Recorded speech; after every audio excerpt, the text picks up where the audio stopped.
더워졌죠.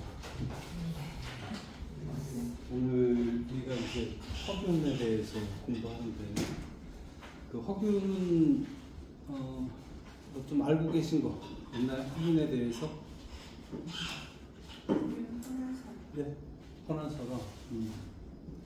그쵸, 누구나 헌한 사람. 또 뭐 허균에 대해서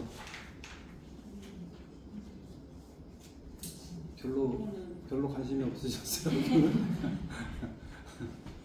내가 뭐 이순신 뭐 이런 분에 대해서 덜 알려져 있어서. 근데 아마 오늘부터 허균에 대한 이야기를 좀 듣고 나시면 허균이라는 사람이 이렇구나, 정말 대단한 사람이구나, 이런 걸 아마 좀 느끼실 수 있을 거예요.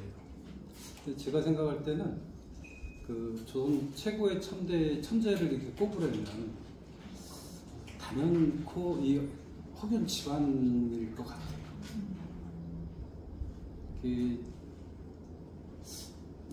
특이하게 아버지부터 비롯해갖고 그 아들 3명, 그 다음에 우리가 잘 알고 있는 헌한서론까지, 이 5명이 정말 대단한 문장가들이었어요.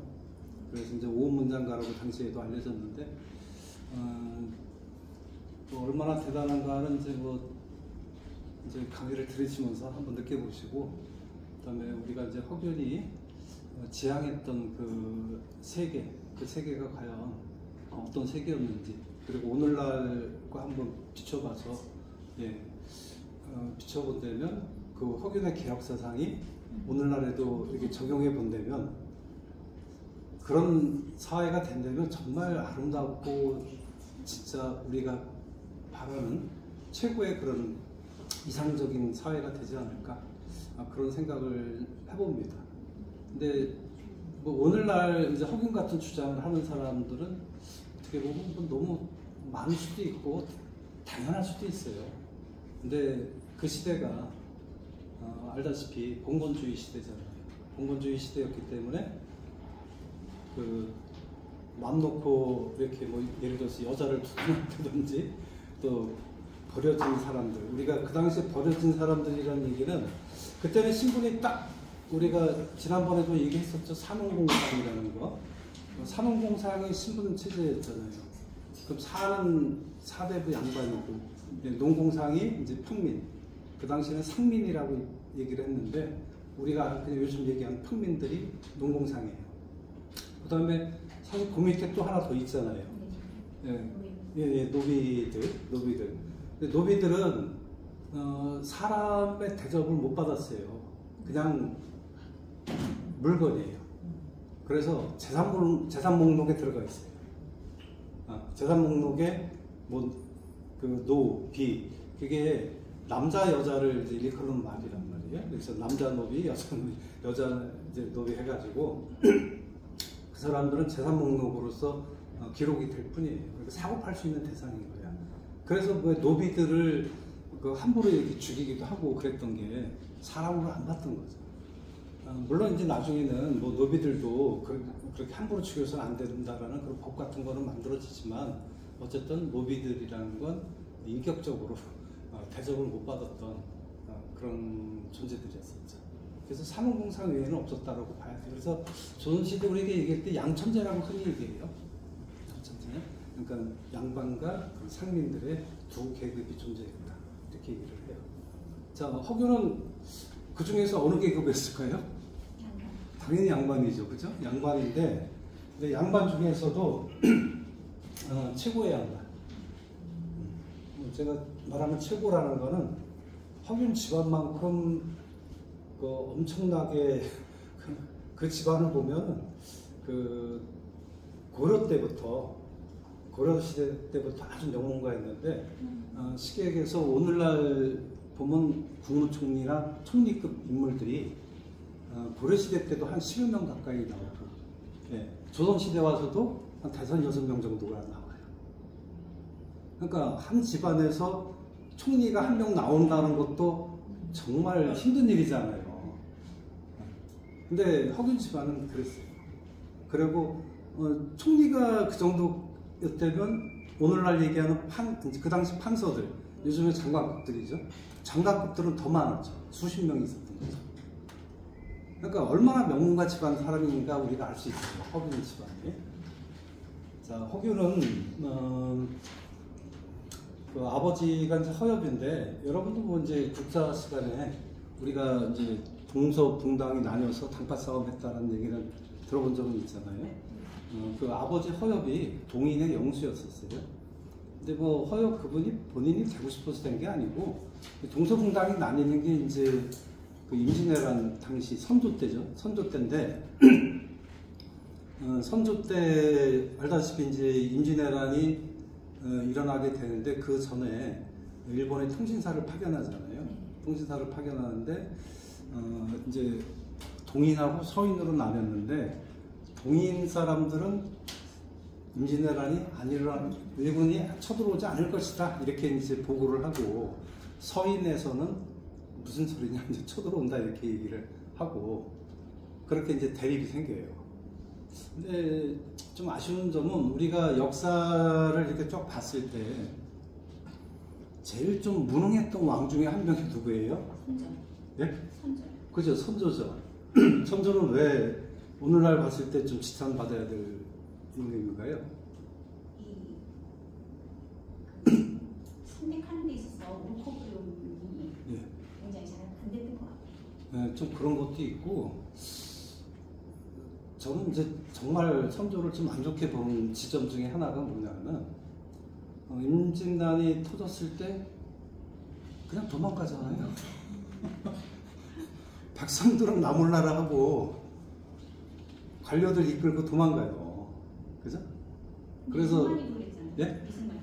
맞아요. 제가 똑같이 보는 인물 두 명이에요. 그래서 그 두 놈들이 정말 나빠요. 제가 볼 제 관점에서는. 네. 그러니까 지금 선생님이 예. 저기 이 홍길동전에 대해서 네. 지금 이걸 이렇게 선택하신 게 참 시기하고 잘 맞아떨어졌어요. 제가 이거 오면서 그 생각을 했어요. 지금 시기하고 참 잘 맞아떨어졌네. 마이 갓. 그 제가 이제 비유를 들자면 그런 거예요. 집에 강도가 들었어요. 강도가, 그죠? 강도가 들었는데 아버지가 도망가요. 그리고 부인이랑 자식들이 집에 남겨져 있단 말이에요. 도망가서 혼자 도망갈 때는 또, 야, 아빠가 곧 돌아와서 저 강도 잡아갈 거야, 물리칠 거야, 이래고는 도망가고 안 들어와요. 그죠? 그래서 그 도둑놈의 강도가 들어와갖고 엄마 보고 또는 딸 자식 보고 뭐 담배 사와라, 술 사와라, 빨래해라 시켜요. 그죠?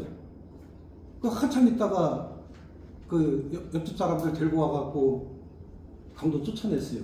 그러고는 부인하고 자식들한테 뭐라 그래요? 너 왜 강도 편 들었어? 두드러 패는 거잖아요. 그죠? 그게 이승만이 했던 짓이고 선조가 했던 짓이에요. 그런 놈이 무슨 아버지 자격이 있어요? 그잖아요. 저는 역사에서 그래서 볼 때 그 두 사람은 동급이다. 어쩌면 이렇게 역사는 우리가 흔히 왜 역사는 되풀이된다고 했잖아요. 되풀이된다고 했는데 정말 똑같은 놈들이구나. 그 허균이 선조 때 인물이에요. 선조 때 인물이고, 물론 이제 죽임을 당할 때는 광해군 때 죽어요. 광해군 때 죽는데, 그 선조 때 벼슬살이를 오랫동안 하죠. 오랫동안. 허균 집안부터 먼저 좀 얘기를 해드리면, 그 아버지 이제 허엽이 있어요. 허엽이 있는데 이분이 이제 그 결혼을 두 번 하게 돼요. 근데 그러면은 우리가 두 번 하니까 이제 첫 번째 부인한테서 이녀하고 일남을 낳게 돼요. 그 다음에 두 번째 부인한테서 이남과 밀려, 이렇게.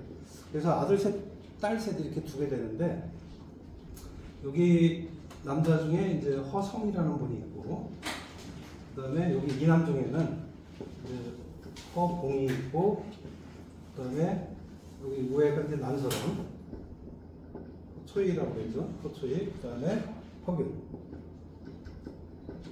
그래서 여기 아버지부터 해서 1, 2, 3, 4, 5 이렇게 해서 5문장가라고 이제 불리는 거예요. 불리는데, 이 허성 이분도 이제 사실은 배가 다른 거죠, 그죠? 배가 다른데, 근데 여기는 첩이라고 안 그래요? 왜 첩이 아닌 거예요? 네, 사별.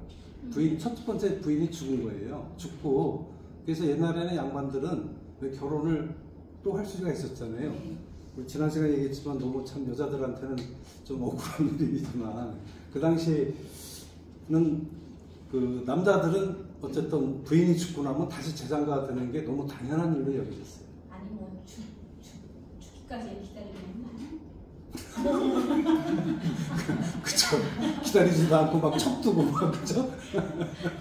뭐 기방에도 막 드나들고 여자들한테 그런 게 용납이 안 되고 자 어쨌든 그 첫 번째 부인이 죽고 나서 두 번째 부인이랑 결혼했는데 그 두 번째 부인 사이에서 이렇게 낳게 돼요. 근데 이 세 명이 정말 놀라울 정도의 그런 천재들이었어요. 세 명이. 아마 두 번째 부인이 그 굉장히 좀 비상했던 분이었던 것 같아요. 감수성도 예민하고. 그래서 혹시 그거 아세요? 유전학적으로 자식들 두뇌가 엄마 따라간다는 거? 네. 네. 그러니까 자식이 공부 못하면 애들 욕하지 마세요. 메모리를 다 터져야지. 엄마 그잖아요. 네, 자, 근데 여기 그러니까 이제 두 번째 부인이 그 이주판성가 김강철이라는 분의 딸이에요. 네. 그리고 이분 집이 지금 강릉에 가면 여러분 뭐 강릉에 여행은 가끔 가시잖아요. 혹시 허균생가 가보셨나요? 안 가보셨어요? 너무 좋은데.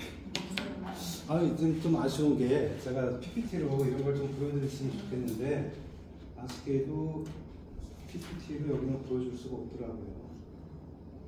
도서관이랑 좀 달라요. 그럼 쟤는 왜 있는 거예요? 아 저기 뭐 할 수는 있는데 뭐 좀 사용료를 내라고 그래요. 그래서 뭐 사용료 내는 거는 뭐 별 저기는 아닌데 좀 부당하게 내라고 그래요. 아, 말이 안 된다. 네, 뭐 잠시 쓰는 건데도 물리는 비용이 뭐 상당해요. 그래서 야 이건 아니다. 이거 아니다. 야 내가 도서관에 공부할 땐 다 강의할 땐 다 그냥 무료로 다 해줬는데 여기 왜 이러냐 했더니 규정이 그렇게 해요. 규정이 그렇다니까 뭐 할 말 없죠. 근데 규정이 정의롭지 못하면 탑하셔. 그쵸. 허균 같으면 되게 옆을 내야 되는데 제가 허균만큼은 그렇게 못해가지고 그런 선생님은 못하시지. 우리 회원들이 애들인데. 회원분들이 한번 해달라고 해보세요. 그러면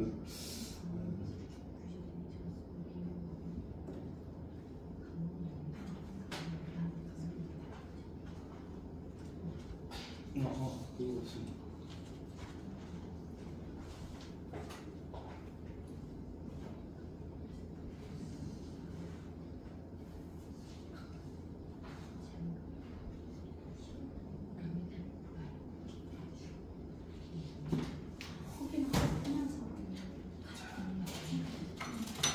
아쉬운 대로 그냥 이 그림을 잘 안 보이겠지만 여기가 이제 강릉에 가면 있는 그 허균의 생가예요. 생가인데 토토가 나왔습니다.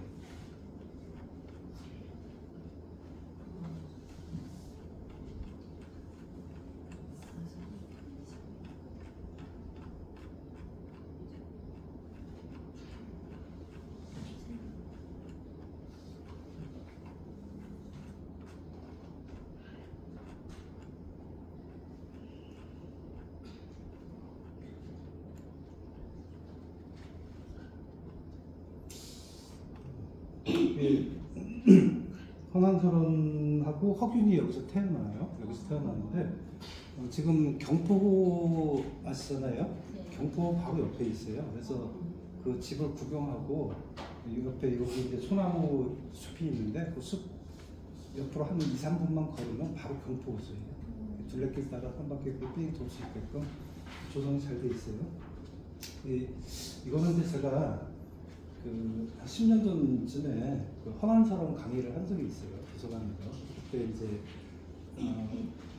강의 듣는 분들을 위해서 제가 한번 사진 답사를 미리 해서 사진들을 찍어와서 보여줄 그림인데, 이제 이게 집들 앞에, 대문 앞에, 근데 대문 보면은 이렇게 소술대문이라는 그 이름 들어봤죠? 소술대문은 아무나 할 수 있는 게 아니에요. 이게 단상관 이상의 벼슬을 가진 사람들만이 소술대문을 만들 수 있는 자격을 주어졌어요. 그래서 여기 보면 소술대문이 있는 걸 볼 수 있어요. 아까 얘기했지만 이분이 이제 판서였다고 했잖아요. 장관급이었기 때문에. 장관급 판서는 정의품 정도 벼슬이니까. 가보면은 이 안에 이게 딱 문 들어가자마자 이것도 널찍한 마당이 있고 그게 이제 잘 조성되어 있는 걸 볼 수 있어요. 그래서 이렇게 돌아보면은 집이 꽤 넓은데 여기가 집은 이제 미음자 형태로 돼 있었던 것 같아요. 그리고 담벼락 안에 미음자 형태의 집이 있었고, 그 다음에 이제 대갓집답게 또 남녀가 유별하던 시대였기 때문에 여자들만 기거할 수 있는 또 이제 그 규방들이 있죠. 그래서 그런 데 중문을 따로 둬가지고 들어갈 수 있게끔 이렇게 만들어 놓고. 그리고 제가 갔을 때가 이게 이제 당시 보니까 이게 2012년 5월 1일 날로 찍힌 거로 되어 있는데, 여기 모란꽃이 또 되게 이쁘게 펴요, 마당에. 모란꽃이? 예, 모란.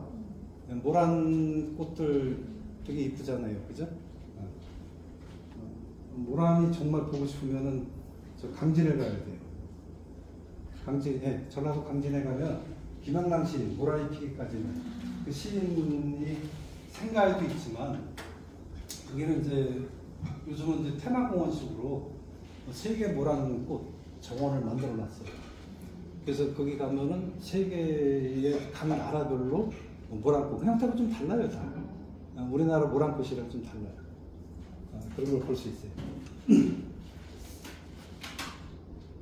여행지들 뭐 가보실 기회가 되면 한번 강진 쪽은 저 강추예요. 강진이요? 네, 강진. 볼 거 참 많아요. 그게 뭐 다산 정약용 선생이 너무 오랫동안 유배 생활한 곳이기도 하고. 정약용 선생님? 예, 다산 정약용 선생님.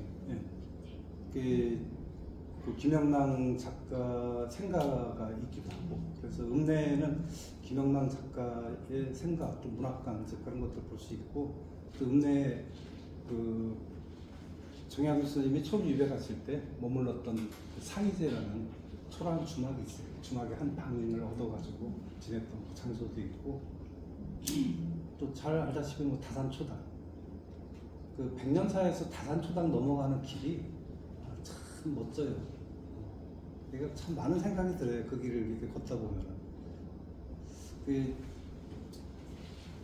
제가 생각할 때 그 조선시대 최고의 천재를 몇 사람 꼽아라 하면은 단연코 정약용 선생님과 이 허균이 제가 생각하는 최고 천재라고 보여져요. 두 사람은 같은 천재지만 결이 너무 달라요. 결이. 여기서 말하는, 제가 말하는 결이 다르다는 말이 뭘까요? 어떤 결이 달랐을까요? 시대에 대처하는 뭐 그게 달랐나요? 태도가 자세가? 우리는 시대를 이렇게 바꾸려고 하는데 정약용 선생님도 그런 면에서는 같아요. 같은데 그 쉽게 얘기하면 이 허균은 좀 자유분방하고 거칠 게 없었던 사람이에요. 근데 정약용 선생님은 FM이죠. 모범생, 모범생, 전형적인 모범생으로서의 천재. 그러니까 같은 전교 1등인데 한 명은 공부 잘하는 전교 1등이고 한쪽은 공부도 잘하지만 뭐 술도 잘 먹고 놀기도 잘하고 뭐 이런, 그죠? 결이 좀 많이 달랐던 분들이에요. 저는 이제 개인적으로 제일 좋아하는 사람 두 사람 꼽으려면 전 두 분을 꼽아요. 전 두 분을 꼽는데 결은 참 달라요. 자, 어쨌든 다시 허균 얘기로 돌아와 보면 이렇게 이제 이 두 분, 이분이 경주김 씨 엄마가 그럴 거예요. 그래서 거기서 이렇게 세 명이 태어났는데 세 명이 아주 뛰어난 천재들이었어요. 이 어떻게 보면 그 천재들이라는 거는 시대가 천재를 어때요? 저는 그런 생각이 항상 들거든요. 이거 뭐 동서양은 막론하고 시대는 천재를 알아보지 못해요. 아, 맞아요. 네, 그래서 예, 천재들은 항상 그 시대를 버려져요. 네, 맞아요. 왜냐하면 그 사람의 그릇을 포용을 못하는 거예요, 시대가. 너무 아쉬운 거죠, 그런 점이. 제가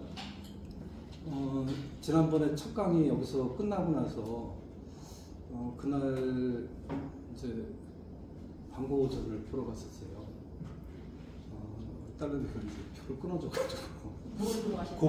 고우전. 아, 예, 예, 고우전 이제 대전 예술의 전당에서 고우전이 열린다고 해서 이제 가서 봤는데 제가 기대했던 작품들은 별로 없어가지고 좀 별로였는데, 근데 저는 거기서 한 문장을 보고 그림과 관련 없는 글귀 하나를 보고 참 마음이 아팠어요. 그 어떤 말이었냐면은 내 그림이 언젠가는 물감의 값보다는 더 값어치가 나갈 것이다. 참 동생 태호한테 쓴 편지 중에 태호가 늘 후원을 했단 말이에요. 예술가, 가난한 예술가인 형을 위해서 후원을 해줬는데 살아생전에는 그림을 그려봐야 물감값도 충당을 못할 정도로 그렇게 가난했던 거예요. 그래서 본인이 그런 참 너무 절절한 내용이죠. 그죠? 내 그림이 언젠가는 물감값보다는 더 나갈 시기가 올 것이다. 근데 그 지금 시대 같으면 어때요? 그 그림 하나만 팔아도 물감 공장을 몇 개를 잡고 나올 정도로 그잖아요. 그러니까 그런 걸 보면서 참 마음 한편이 많이 좀 시렸던 그런 기억이 나요. 근데 이분들을 보면 또 똑같아요. 그런 느낌이 들어요. 이 허성 이쪽은 조금 여기도 달라요, 기억이. 그래서 그 다 엄마의 영향이 많이 있었던 것 같아요. 정말 모범생, 아주 모범생이에요. 그래서 이분도 판서까지 올라가, 이주 판서까지. 그러니까 지금으로 얘기하면 뭐 요즘 내무부 장관, 요즘 내무장관이라는 게 없죠. 해양장관이라고 하면 그까지 올라가는 거죠. 그러니까 장관 중에서 제일 높은 쪽이에요, 장관에서. 마지막에 그까지 가고, 또 선조가 죽을 때 당시에 선조가 고명유신이라고 했죠. 죽을 때 왜 자기 유언을 남기는 그 몇몇 가장 최측근의 신한 한 두세 명 불러다가 자기 유언을 남기는데 그런 걸 이제 고명유신이라고 해요. 그 중에 한 분이었어요. 그리고 이분은 또 성품이 원래 대쪽이에요. 이 집안들이 성품이 아버지부터. 그래서 이 아까 임진왜란 잠깐 얘기는 했지만 이건 동인이었다고 그랬잖아요. 네. 자기 동인들은 쳐들어오지 않을 것이다 이렇게 반대를 했는데 이분이 그 당시에 통신사의 한 일원으로 간단 말이에요. 동인인데도 불구하고 쳐들어올 것이다 이렇게 얘기를 해요. 그러니까 뭐 당파라는 걸 떠나서 옳고 그름에 대해서 얘기할 수 있는 그런 대쪽 같은 성격을 가진 집안이었던 거죠. 근데 오늘날 우리 보면 우리 정치를 보면 안 그러잖아요, 그죠? 너무 한심하잖아요. 그게 무슨 그죠? 뭐 개혁을 일으키는 사람을 그냥 끝까지 지지해주는 그런 이해할 수 없는 일들이 벌어지잖아요, 그죠? 허엽 뭐 아버지부터 잠깐 얘기하면 뭐 이분은 뭐 대사관 뭐 그런 이분도 이제 당상관 벼슬이죠. 그리고 말년에는 이분이 이제 경상도 관찰사로 가요. 그때 일본하고 항상 이제 전란이 좀 있을 것 같은 기운이 좀 그때 아마 풍부했었던 것 같아요. 그래갖고 그쪽 경상도 관찰사로 가서 좀 그거 다스려라. 아주 굉장히 청렴결백했다라고 해요. 청백리 우리가 얘기하는 황희정스는 얘기하지만 이분도 청백리였다라고 해요. 그래서 또 이분의 스승이 누구였냐면 좀 뭐 다양한데 그 유교를 배울 때는 나식이라는 분한테 배우고 또 퇴계 이황하고도 그 문화. 퇴계 이황은 아시다시피 조선 최고의 성리학자 중에 한 분이잖아요, 그죠? 그 다음에 그 화담 서경덕 이분이 되게 좀 또 재밌는 분이죠. 이분 좀 아시나요? 홍진이가 그렇죠. 홍진이. 황진이하고, 그죠? 황진이하고 사제지간이죠. 네. 황진이가 유일하게 정복 못한 남자. 네. 그죠? 마음만 먹으면 다 무릎 아래 꿇렸는데, 오로지 한 사람 못 꿇린 사람이 이분이에요. 이분이랑 황진이랑은 너무 재밌는 얘기들이 많아요. 재밌는 얘기 많은데, 그 얘기 하려면 또 한 시간에 해야 돼요. 나중에 기회 되면 하고, 뭐 짧게 그냥 얘기한다면 이분은 벼슬을 안 해요. 벼슬을 안 해요. 그 이유가 이제 조광조와 관련이 있어요. 조광조가 이제 중종이 반정을 통해서 이제 왕이 되잖아요. 그래서 조광조를 등용해서 개혁 정치를 펼치는데 처음에는 다들 호응을 많이 했는데 너무 강직했던 선비잖아요. 그러니까 사람이 너무 강직하고 그러면 어때요? 나중에는 피곤해져. 막 그냥 그 사람한테 계속해서 이거 해라, 이렇게 고쳐라 하니까 왕의 입장에서는 한쪽만만 들을 수는 없잖아. 신하들이 다양하니까 또 비록 간신들이라 하더라도 그들의 말도 어느 정도는 또 수용을 해야 되고 그래야 되는데 너무 이제 몰아가니까 인종이 나중에 인종이 아니라 중종이 나중에 이제 좀 이렇게 머리를 좀 절레절레 흔들게 되죠. 그리고 잘한 주초지왕 그 사건을 일으키잖아요. 그 나뭇잎에다가 조씨를 갖다가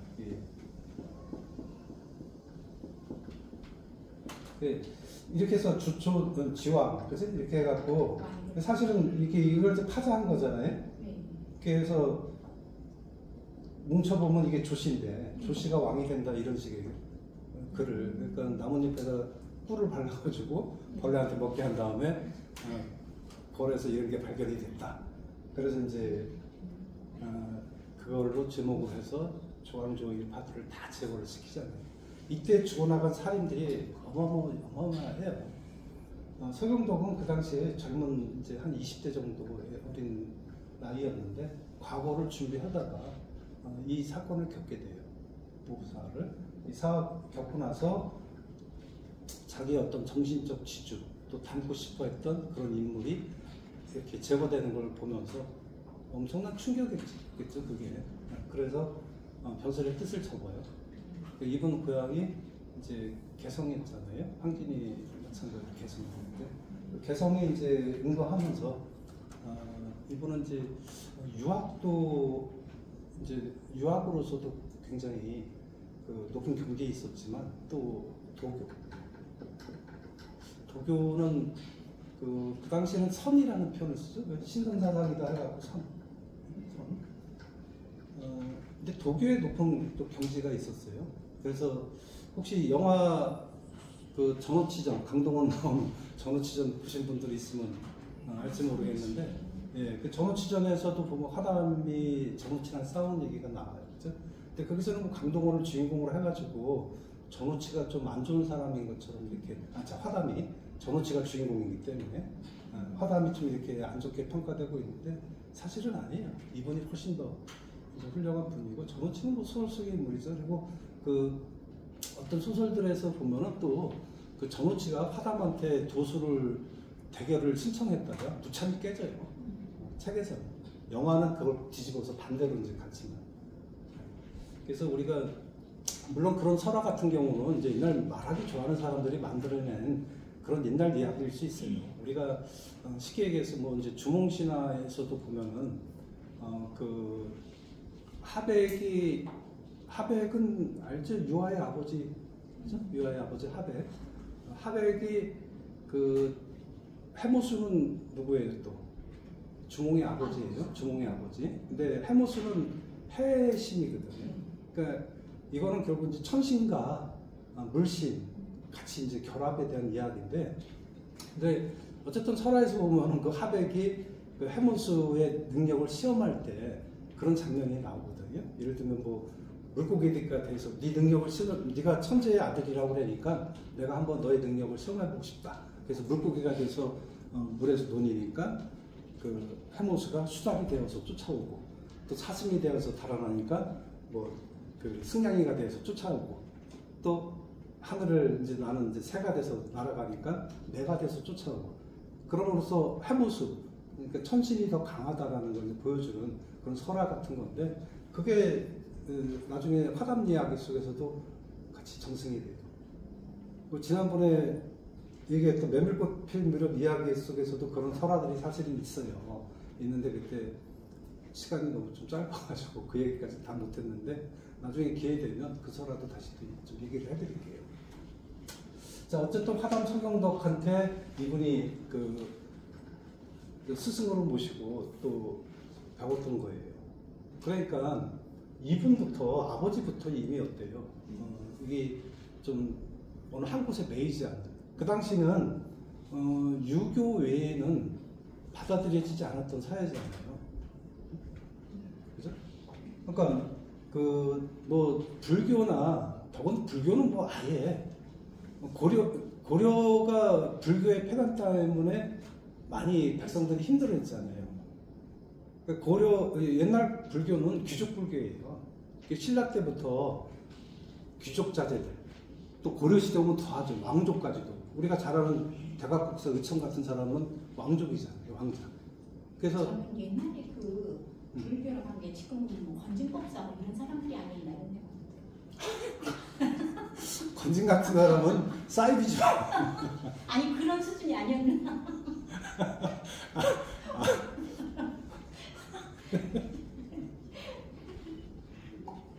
아이 뭐 그런 가짜 죽는 것도 있었겠죠. 천공 아예 그요? 다 사이비즘들이죠. 네, 뭐 불교도 뭐 좋은 점도 있고 나쁜 점도 물론 당연히 있겠죠. 근데 고려 시대 때는 마지막에 가면 많이 타락을 한 건 맞아요. 그래서 우리가 쌍화점이라는 유명한 혹시 영화 쌍화점도 떠오르실 텐데 쌍화점은 원래 고려 가요예요.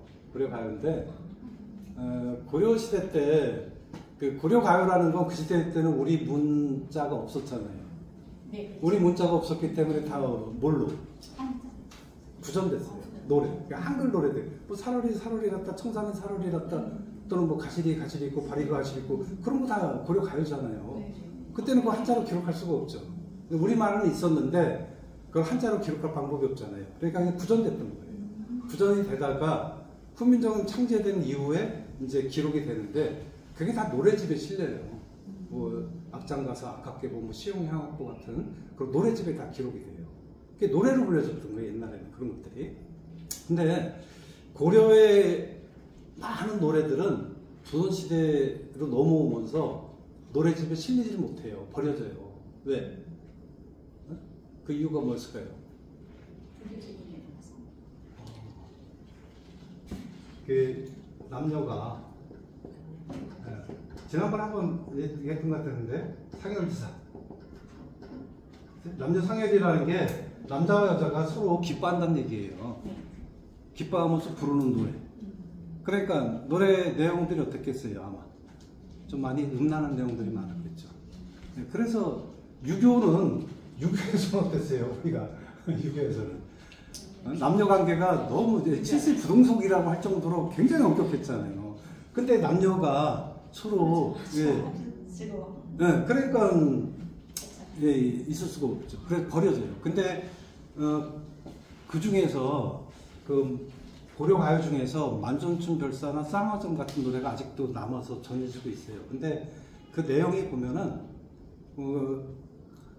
만약에 이걸 이제 문학을 좀 이해하지 못하는 친구들이 본다면 뭐 아무것도 아니네 이렇게 할 수도 있어요. 근데 이제 문학을 좀 공부한 사람이라면 그걸 보면서 씩 웃게 돼요. 그 안에 담겨 있는 내밀한 감정 같은 거 그걸 보면서 참 노골적이었다. 그런 생각을 하게 돼요. 근데 그 쌍화점이 총 3개의 연으로 되어 있는데 그 두 번째 내용에 그런 얘기가 있어요. 절에 갔더니 주지스님이 내 손목을 잡는다.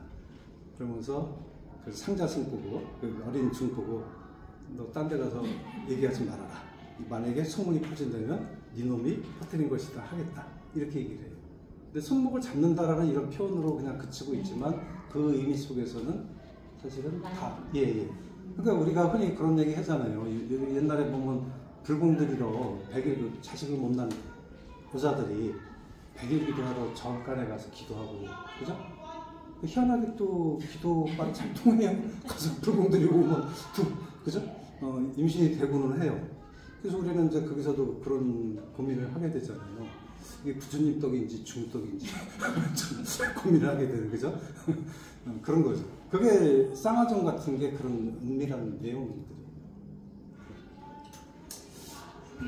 자, 그래서 뭐 이 유교를 중시했던 조선사에서는 유교 이외에 불교라든지 뭐 이 도교라든지 이런 것들은 용납이 안 됐던 거예요. 근데 도교는 그래도 불교만큼 배차가 난 당인 것 같아요. 그래서 왜 숭유옥불이라고 해갖고 의도적으로 조선은 불교는 억압했잖아요. 근데 아마 도교는 그 정도는 아니었던 것 같아요. 그래서 아마 그 누구나 그냥 이렇게 좀 도교는 어떻게 보면 뭐라고 해야 돼? 약간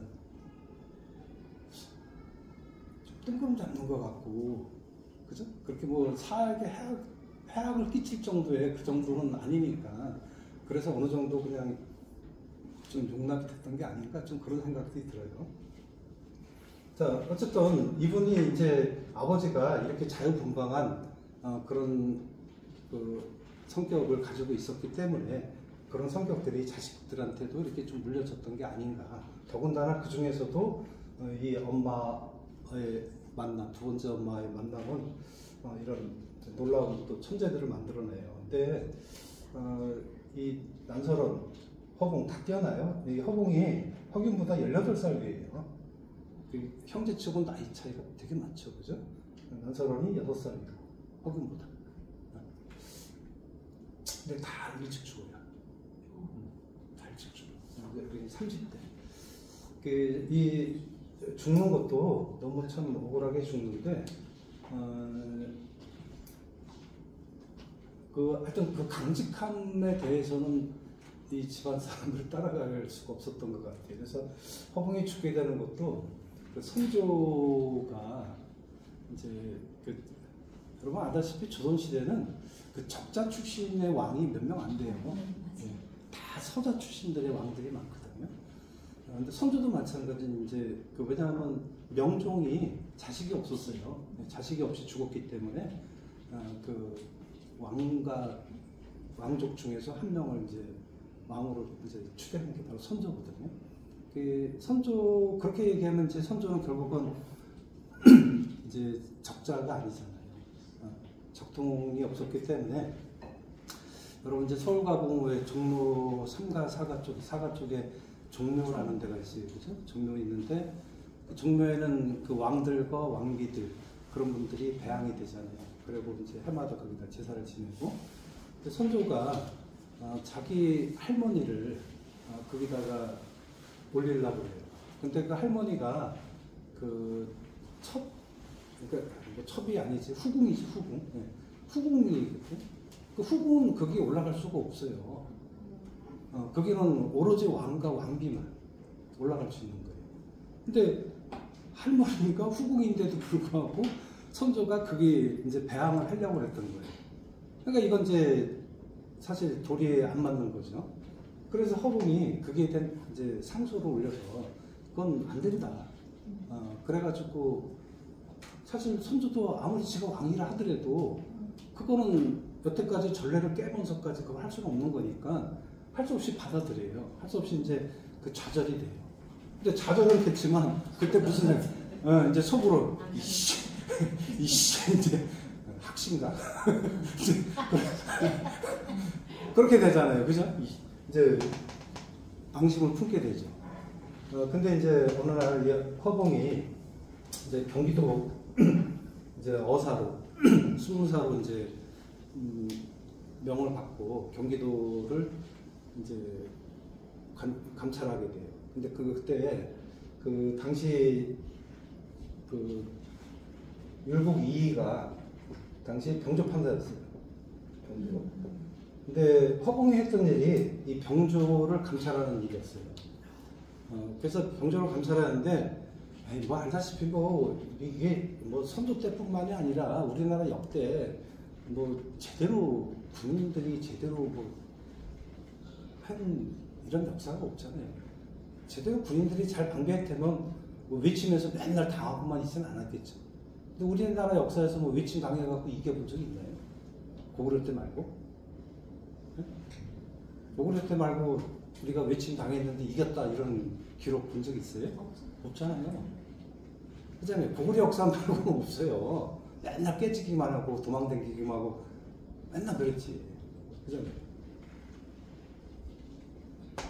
그래서 병조도 아마 형편이 없었겠죠.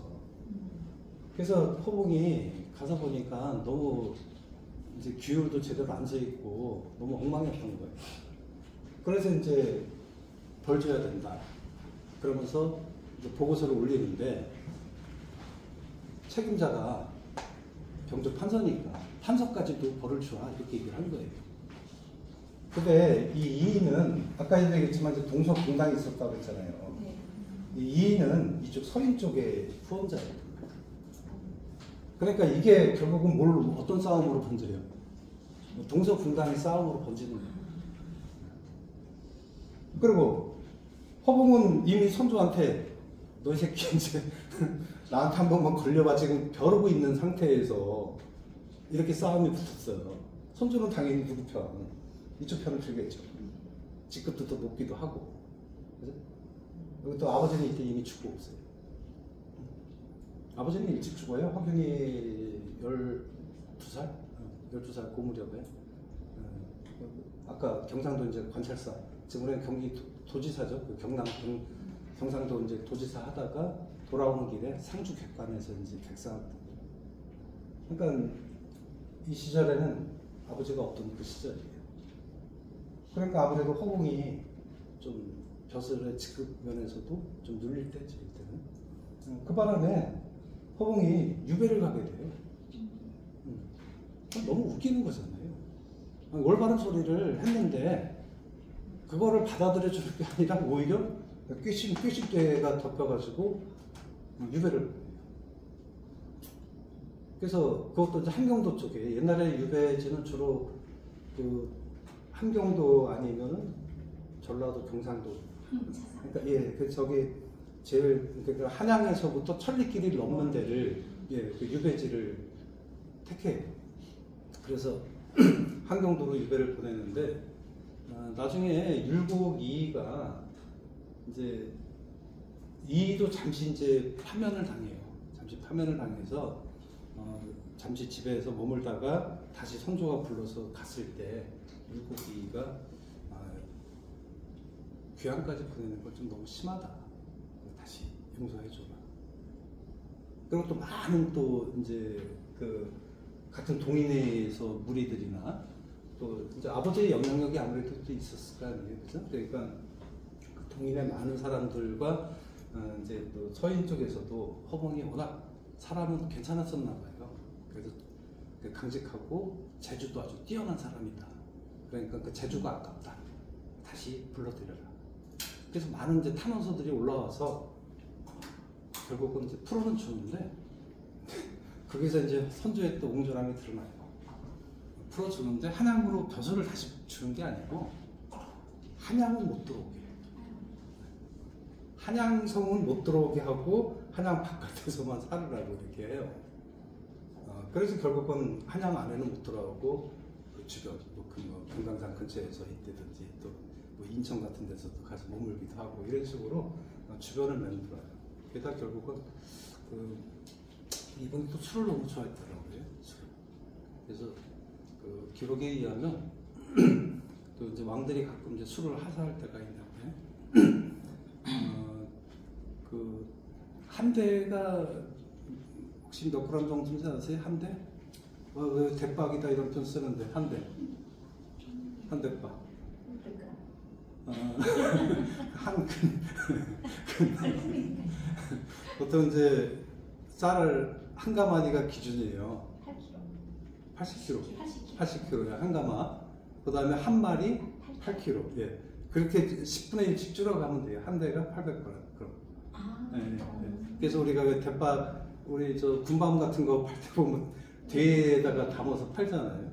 그게 이제 대에 담는 용기인데, 그거를 4대를 담으면은 3.2kg니까 술이 어느 정도 돼요. 술이 아마 이 정도 그럴 거예요, 그죠? 그걸 한 번도 안 쉬고 그냥 맞지. 그 정도로 아주 술을 잘 마셨더라고요. 그 경복궁 궁 안에 그래서 그렇게 술을 줘서 마신 사람이 역대 2명이 있었대요. 그 중에 한 명. 술을 그렇게 잘 먹었더라고요. 그래서 뭐 이분이 말년에 어쨌든 그렇게 조정에서도 버려지고 뭐 가족들과도 이제 만날 수가 없잖아요. 그러니까 얼마나 참 외롭고 쓸쓸했겠어요. 화병이 날 만도 하죠. 그래서 술로 이제 세월을 보내다가 결국은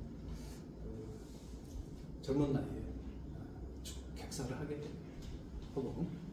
되게 좀 안타까운 분인데, 근데 이 허봉은 허균한테 엄청난 영향을 끼쳐요. 그쵸, 아버지가 18살이면 뭐 옛날 이 시절에는 보통 15, 16 뭐 이럴 때 시집장가 가잖아요. 그 뭐 사실 자식을 낳아도 이 정도 자식이 있을 그런 나이니까. 그래서 허봉이 허균한테 실질적인 아버지 역할을 해요. 허성은 아무래도 배다른 형이고 그렇기 때문에 이쪽이 좀 더 가까웠겠죠. 그래서 이 허봉한테 허봉이 또 허균한테 이제 스승을 소개시켜 주는 것도 이제 허봉이었어요. 난설원 그다음에 뭐 난설원 얘기 잠깐 하면 너 아마 남녀를 통틀어서 저는 최고의 천재 누구냐 하면 어쩌면 이 사람이 1등일 것도 같아요. 저는. 남녀 통틀어서 1등 조선 최고.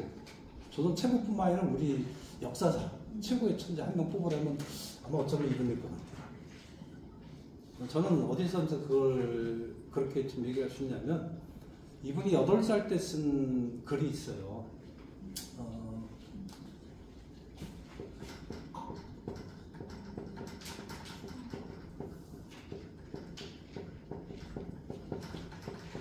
좀 긴 제목인데 광안전이라는 거는 이건 도교상에 옥황상제가 사는 궁궐이에요.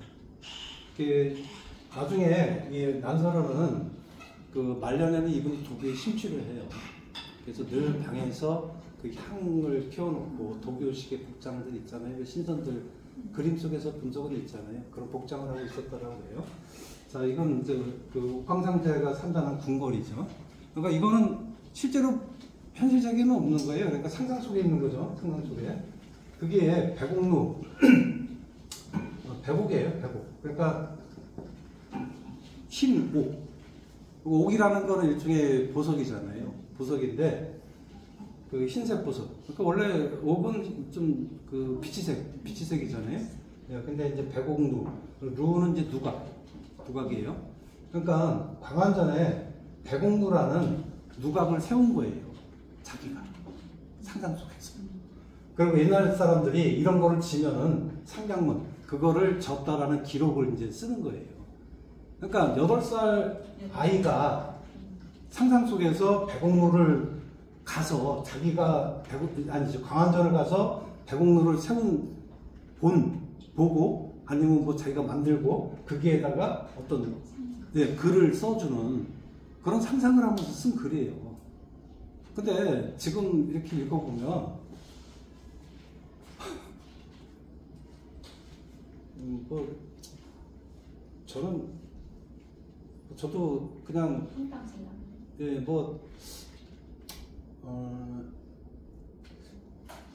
이 8살 때 이걸 이제 믿기지가 않는데 저도 그냥 나름대로 좀 쓴다라고 생각을 하는 사람인데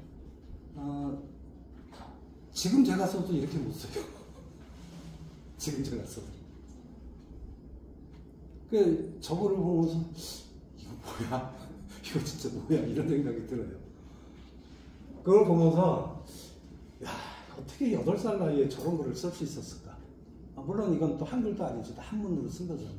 그러니까 한문에 대한 또 해박한 그런 게 있지 않으면 쓸 수 없는 그런 글이에요. 참 놀라워요.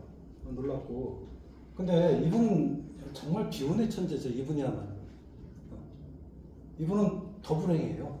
오빠보다. 고우보다도 더 불행해서. 왜 불행했을까요? 네? 이것도 뭐 후세에 말 좋아하는 사람들이 만들어낸 이야기일 수 있어요. 근데 세 가지를 원망했다라고 그래요. 뭘 세 가지 원망했을까요? 한번 생각해 보시죠. 세 가지. 네? 여자로 태어난다. 아, 그렇지. 그거 하나 들어가죠. 그 다음에 세상을 잘못 만나고. 뭐 통틀어 보면 그게 다 세상을 잘못 만난 건데 그 세 가지 하나는 여자로 태어난 거고 또 나머지 두 가지는 뭐 있을까요? 결혼도 결혼이 있어요. 결혼? 결혼. 맞아요. 결혼과도 하나 관련돼 있어요. 하필이면 왜 내가 저런 찌질이 김성립을 만났을까? 마지막 하나는 결혼 같은 경우는 네. 그 누구를 만나도 성이 안 서는 것 같아요. 맞아요. 네. 그건 그래요. 근데 그래도 조금 그래도 조금 나아야 되는데. 저 같은 분은 남자를 만났으면 조금 낫지 않았을까? 그 남자 입장에서는 아예 난서른이 같은 사람을 만났으니까 그냥 그냥 인간이 저기 하느니 비비느니 그냥 아예 바보가 되네 이럴 수도 있잖아요. 맞아요. 저는 그런 생각도 들어요. 그래서 이제 이 난서른의 글이라고 알려져 있는 이제 귀원가라는 가사가 있어요. 그 가사를 보면은 되게 좀 절절한데 그 남편이 그 결혼하자마자 집을 나가요. 들어오질 않아. 그 남편을 소개시켜준 사람이 사실은 허봉이에요. 허봉인데 아니 그건 남편을 근데 그 당시는 결혼이라는 게 뭐예요? 다 그냥 가문의 만남이에요. 그러니까 명문가 남편 집안도 5대에 걸쳐서 과거에 급제하는 집안이에요. 그러니까 한번 생각해 보세요. 한 대에 그 한 명만 과거 급제를 해도 대단한 거란 말이에요. 옛날에 과거 급제가 얼마나 어려운지 아세요? 전국에서 총 몇 명 뽑았을 것 같아요. 네? 33명을 뽑아요. 33명. 근데 이게 매년 뽑아요? 아니에요. 2년마다 한 번. 근데 한 번에 바로 되는 게 아니에요. 먼저 진사시를 먼저 합격해야 돼요. 진사시라는 거는 요즘식으로 얘기하면 세종시에서 양반들. 그리고 이건 나이 제한이 없어요. 응? 나이 제한이 없어. 그러니까 뭐 10살이 됐든 70살이 됐든 다 자격이 주어지는 거예요. 볼 수 있는. 그래서 뭐 우리가 김득신 같은 사람은 나이 60이 넘어가지고 급제를 하는 그런 사람도 있단 말이에요. 근데 이 진사시에 합격을 한 사람들을 우리가 이제 초시라고 그랬는데 그 사람들을 모아놓고 세종시에서 시험 봐서 몇 명을 선발하는 거예요. 또 뭐 대전에서 몇 명, 그죠? 충청도 몇 명, 경상도 몇 명 이런 식으로. 그래서 그 사람들을 이제 진사시 합격한 사람들이 모여가지고 다시 시험을 봐요. 그래서 거기서 뽑힌 사람이 33명이에요. 그러니 오늘날 서울대, 의대, 아이 안 돼요. 여기 붙는다는 거. 그러니까 여기에 합격을 하면 이게 이제 장원부터 쭉 이제 있잖아요. 그죠? 1등부터 33등까지. 1등으로 꼽힌 사람들이 6품 정도의 품계를 받아요. 옛날에 1품부터 9품까지의 품계가 있잖아요. 그 중에서 그 6품이면 이제 5품부터는 이제 바로 이제 장관급으로 갈 수 있는 5품이 경계예요. 그게 6품 정도. 6품 정도면은 오늘날 얘기하면 뭐 여기 주민센터 장 정도? 그 정도. 어쨌든 한 고을의 장 정도 될 수 있는 그 정도 직급이 되는 거죠. 9품이면은 이제 제일 밑에요. 근데 이게 큰 의미는 없어요. 왜? 9품 출신들도 올라가요. 오늘날 고시랑은 다른 거예요. 오늘날 고시는 아예 5급부터 시작해가지고 장차관 가려면은 뭐 9급에 합격했는데 장관 간다 이런 말은 오늘날 있을 수가 없잖아요. 근데 이 시대는 가능했던 거예요. 이 시대는. 뭐 이런. 그러니까 이 남편이 김성립이라는 인물인데 김성립의 집안도 5대에 걸쳐서 계속해서 과거에 급제를 해요. 그러니까 얼마나 대단한 집안이에요, 이 집안도. 그렇죠? 그러니까 허봉이 그 김성립의 그 아버지랑 친구였을 거예요 아마. 그래서 우리 둘이 맺어주자. 그래서 이제 맺어진 거예요. 근데 김성립은 또 얼굴도 좀 별로였다고 그래요. 그러니까 허난 사람 입장에서는 뭐 얼굴이 못생겨서 좀 뭐 다른 면이라도 좋은 게 있어야 되는데 아마 다른 면들도 별로 성이 안 찼던 것 같아요. 또 이 고부지간에도 사이가 안 좋았던 것 같아요. 이제 그런 건 이제 글을 보면 알 수 있는데 그 귀영가 속에서도 그런 얘기 나오거든요. 마치 살얼음을 걷는 것 같았다라는 표현이 나와요. 그러니까 집안에서 그 고부지간이 얼마나 안 좋았으면 매일매일이 살얼음 딛는 듯한 그런 위태로움을 느끼는 거죠. 그래서 이 남편 김성립은 결혼하고 나서 이제 그 귀영가 그 내용에 보면은 호화 행장을 하고 이제 그런 표현을 써요. 이제 금역대를 차고 백마를 타고 어디 이제 기생집을 이제 전전하는 백마근편으로 야유원에 세 사람 낳단 말인가 이런 편 나오는데 야유원이 기생집을 얘기해요. 야유원에 세 사람이라는 거는 이제 새로운 여자잖아요. 그러니까 우리가 맨날 같은 술집에 갔는데 똑같은 접대부가 맨날 이때면 어때요? 별로 나중에는 처음에야 흥미가 있겠지만 나중에는 별로 흥미가 없어지잖아요. 그러니까 새로운 여자가 나와서 그 여자 때문에 네가 전전하면서 이렇게 집에 안 들어오고 있느냐 그렇게 좀 판단하는 그런 내용이 있어요. 그래서 어쨌든 보면 이제 김성립이라는 남자를 만났다라는 게 이제 이 난설원의 입장에서는 좀 안 좋았던 거죠. 근데 이제 허균의 그 글에서도 이 매부에 대한 자기 매형에 대한 이제 평가가 나오는데 매형이 집에 놀러 왔을 때 경전이나 역사책을 읽어라고 이제 시켜본 적이 있나 봐요. 근데 읽으라고 시켜보면 되게 좀 잘 못 읽었나 봐. 허균의 눈에 못 읽은 거죠. 근데 김성립도 결국은 헌안서린이 죽고 나서 2년 후에 과거 급제를 하거든요. 그러면 전혀 못난 사람은 아닌 거잖아, 사실은. 그잖아요. 근데 헌안서론에 기에 눌린 거야, 쉽게 얘기해서. 기에 눌려가지고 그냥 기를 못 핀 거야. 그래서 맨날 밖으로만 돌고.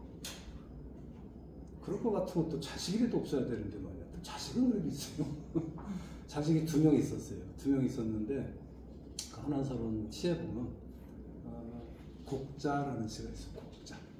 그러니까 곡을 한다는 거예요. 우리 곡은 언제 해요? 사람의 죽고 났을 때. 그 곡자. 아들들이 다 일찍 병으로 죽어요. 두 번째 아들을 잃고 나서 쓴 시.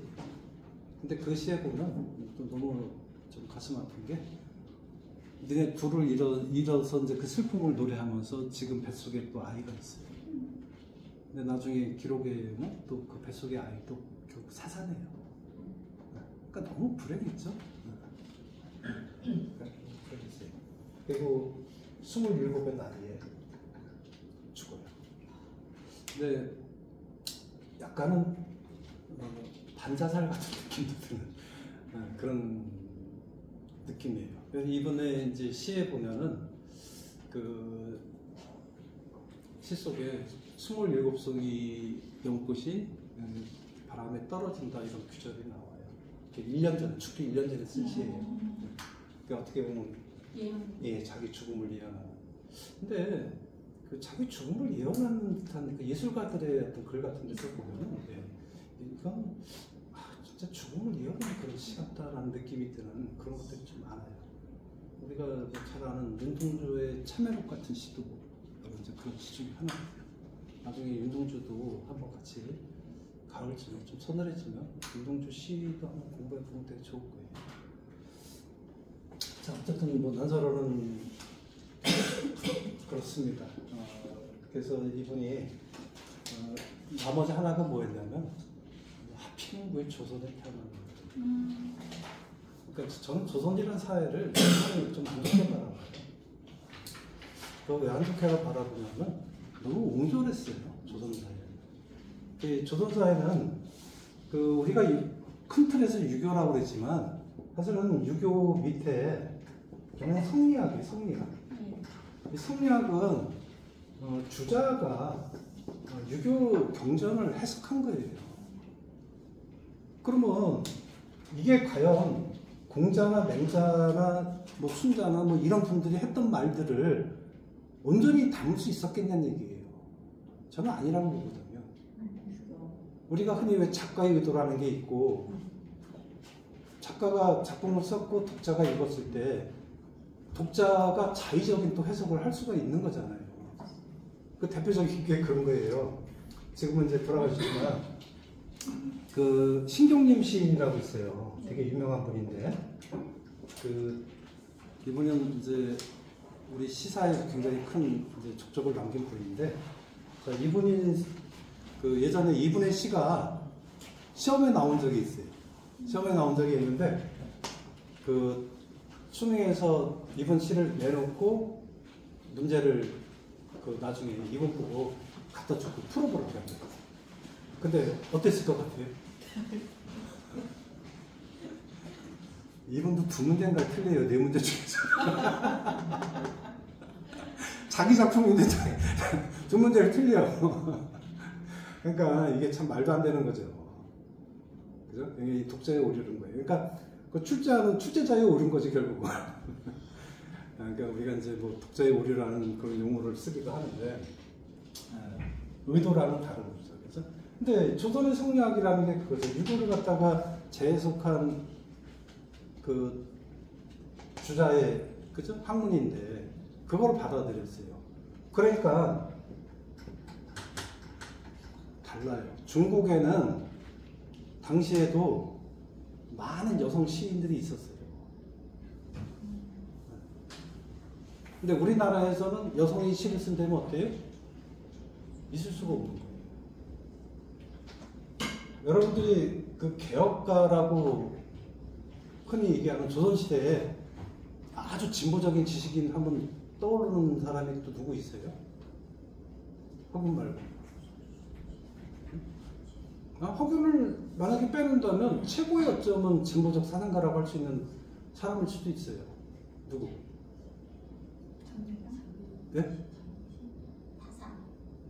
아니요, 다산은 IPM이라고 그랬잖아요. 모범생. 좀 이 사람도 되게 자유분방하고 파격적인 인물이에요.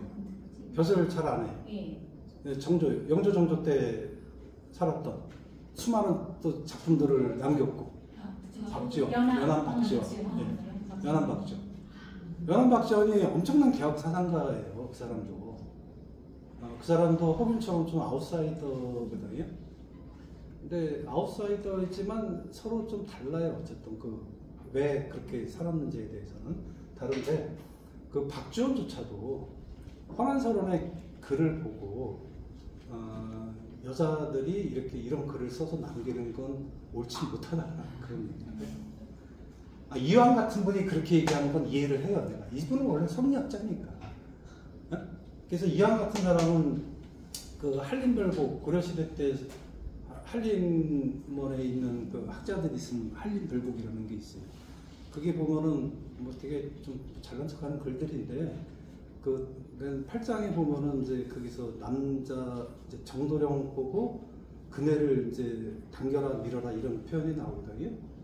그 그네 타는 사람이 누구겠어요? 당연히 여자겠죠. 그 도령 보고 밀어라 당겨라 이런 얘기를 해요.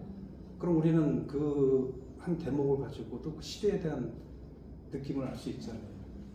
조선과 달리 고려시대는 남녀의 연애 같은 게 비교적 자유로웠다. 그런 걸 알 수 있죠. 그리고 그 뒤에 보면 또 남자 여자가 같이 손잡고 뭐 강강술래 같은 그런 장면이 나와요. 그게 멋지지 않냐? 저는요, 선생님, 그 조선시대에 저렇게 연설원이라든지 뭐 황길이라든지 네, 그런 걸 보면서 남자들이 마음속 깊이에 여자들에 대한 열등감이 있어서 아예 짓누른 거 아닐까? 이런 생각도 해보거든요. 열등감. 아예 그냥 두려우니까 싹을 자르려고 그랬나? 막 이런 거. 근데 이제 근본적으로 이게 뭐 황진이나 남선원 정도 되면은 남자들도 아마 놀릴 거예요. 네, 제가 볼 때. 근데 근본적으로 그 당시 여자는 그 아까 우리가 그 신문에서 그 천민을 사람으로 안 보는 것처럼 여자들 일종의 좀 그런 취급을 받았던 거예요. 그래서 그게 너무 아니 두려워서 그랬던 거 아닌가 이런 생각. 왜냐하면 고구려 시대에 따른 이런 때는 굉장히 여성들이 굉장히 활동적이고 그랬었잖아요. 예. 그러다가 그 유교라는 그거와 같이 맞물려서 아예 그냥 짓눌러 버리려고 생각했을 거 아니에요? 유교하고 조금 그러니까 결이 다른 게 물론 그 뭐 중국도 벼슬을 하고 그런 일은 없어요. 중국도 여자들이 그렇지만 뭐 사회 활동 그런 이제 벼슬에 대한 제약은 있었지만 나머지 거에 대해서 그런 거에 대해서는 제약은 사실은 없었던 거예요. 그래서 여기 근데 성리학은 어쨌든 유교보다 훨씬 좁은 의미로서의 너무 또 제약이 많았어요. 그래서 그 성리학을 부정하는 거는 허용이 안 돼요. 그 사회 분위기가. 허균이 그래서 철저하게 배척을 당했던 이유가 바로 그 부분에 있어요. 허균은 성리학이라는 학문을 어떻게 보면 되게 좀 우습게 알았던 거예요. 허균은 다 받아들이거든요. 불교도, 도교도, 심지어는 천주교도. 놀라운 거예요. 천주교가 이 시대에, 우리는 천주교는 나중에 정약용 시대에 와서, 그 정약용 그분 집안이 다 천주교 집안들이에요. 우리 천주교 역사에서 보면 정약용 집안을 빼놓을 수가 없어요. 그게 사위라든지, 뭐, 그, 정약용의 매부라든지, 이승훈이나 뭐, 황사영, 이런 천주교에서 아주 굵직굵직한 인물들이 다 그 집안 사람들이에요. 정약용 집안. 근데 그 시대에 와서 이제 천주교라는 게 비로소 조선에 조금씩 소개될 텐데, 정약용과 허균은 200년 차이 나요. 200년 차이가 나는데 허균은 이미 그때 벌써 천주교 학문을 접해요. 그러니까 얼마나 대단한 인물인가 볼 수 있어요. 그런 면에서. 그분 허균이 예. 중국에 사신으로 가서 예, 맞아요. 책을 많이 사오면서 예. 그때 마테오리치가 예. 중국에 그때 전해졌다가 맞아요.